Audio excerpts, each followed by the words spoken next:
In this video, we're going to find y to satisfy the following differential equation. So we have 1 plus y to the minus 1 plus y to the minus 2 all multiplied by dx.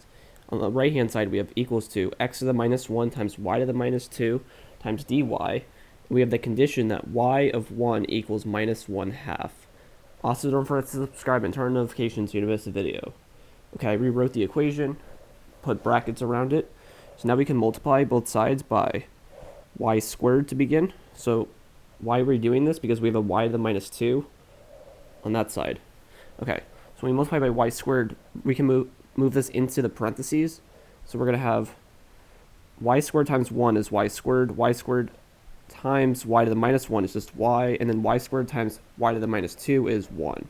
All multiplied by dx equals x to the minus 1 can be written as 1 over x.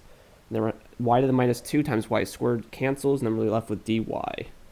Okay. We can move y squared plus 1, y plus 1 to the other side, and then move the x, 1 over x, to the other side, so just multiply by x. So we'll be left with x dx equals 1 over y squared plus y plus 1, all multiplied by dy. Now the only way to go further is to integrate both sides with respect to the variables.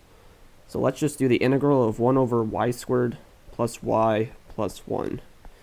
It's pretty standard integral, but it takes a little bit of work.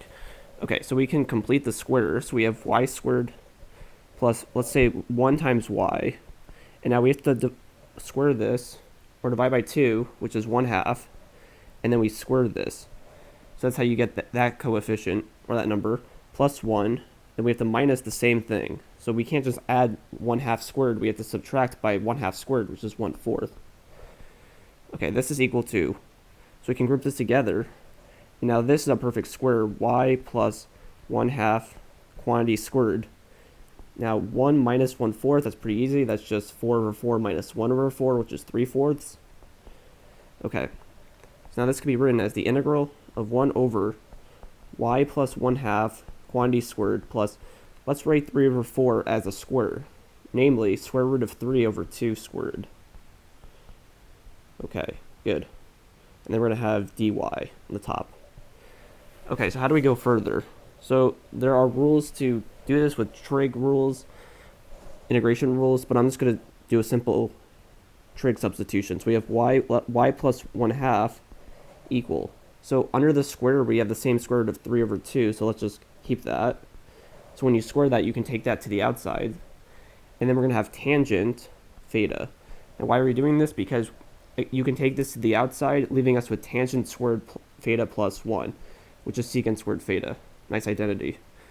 Okay, do the derivative on both sides. So we'll have dy equals square root of 3 over 2 times tangent, the derivative of tangent theta, which is secant squared theta, d theta.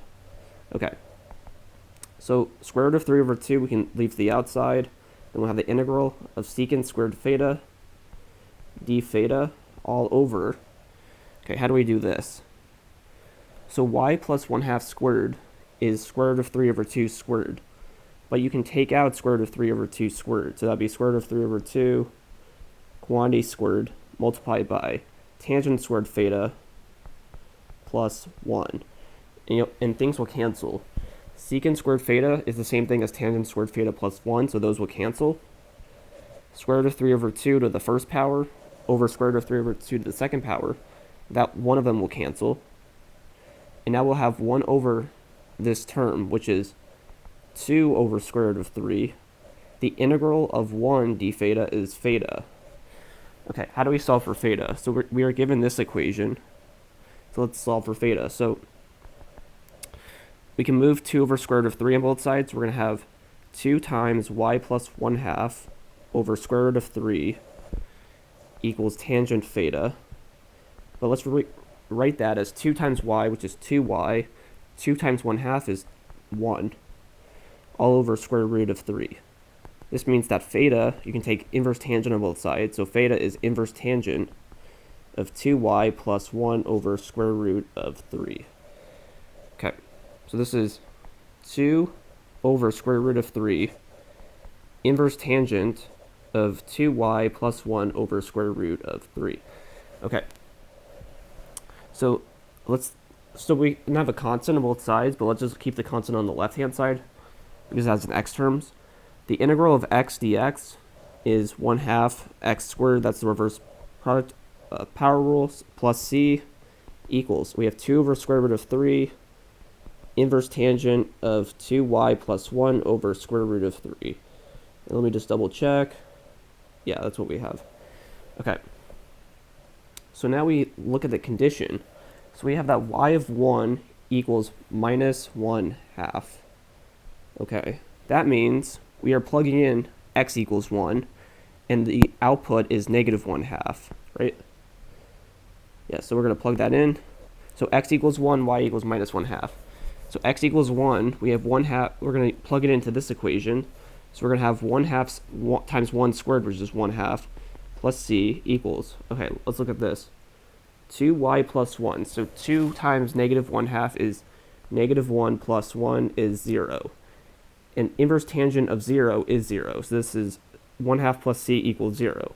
That means that c equals minus 1/2. Okay, so now we're going to have 1/2. Now we can factor this out as 1/2 times x squared minus 1 because c is minus 1/2. On the right hand side we'll have 2 over square root of 3 inverse tangent of 2y plus 1 over the square root of 3. Okay, good. So now we want to find y. Now we could be done here, but let's just solve for y by itself. So we can multiply square root of 3 over 2 on both sides, like this, and then this will cancel. Now we're going to have square root of 3 over 4 on the left-hand side, multiplied by x squared minus 1. So now we can do tangent on both sides, leaving us with 2y plus 1 over square root of 3 equals the tangent of square root of 3 over 4 times x squared minus 1. And now we can just do simple stuff, so we can multiply by square root of 3 on both sides. So this will be equal to square root of 3, and now we can minus 1 will cancel, and then divide by 2. Okay, now I just did that one step, just so I don't have to rewrite it every time. And that is the end of the video. Hope you liked it, and thanks for watching.